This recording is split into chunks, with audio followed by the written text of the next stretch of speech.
আৰু ছোৱালী আছে, তোমাক এতিয়া কাক লাগে বা? তুমি ফটো দিলে গম পাম মই আকৌ মোৰে কথা ক'লে নেকি? হ'ব তোমাৰ ফটো দিলেও কথা নাই, তোমাকতো মই দেখা নাই ন আজিলৈকে, নাম্বাৰটোহে পাইছো।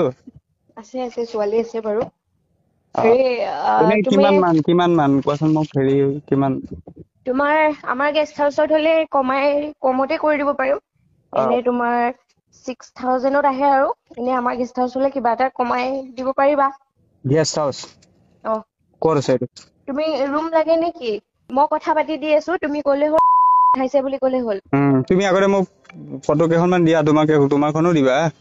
ঠিক আছে, মই মোৰ যোনটো নাম্বাৰত হোৱাটছএপ আছে সেইটো নাম্বাৰৰ পৰা তোমাক মেছেজ কৰি আছো ৰবা। মানে আমাৰ 3টা যাম। 3জনীয়ে ল'ব লাগিব। অলপ কম বেছ কৰিবা। কম বেছ মানে 5,500কে দিবা নহলে, কাৰণ গোটেই ৰাতি থাকিব ন। ঠিক আছে, তুমি মোক গেষ্ট হাউচৰ ফটো পঠাই দিয়াচোন।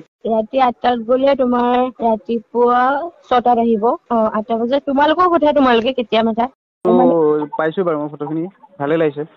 মানে কনফাৰ্মটো অকণ জল্দি ক'বা, কাৰণ ইহঁতক কামত পঠাব লাগে যে।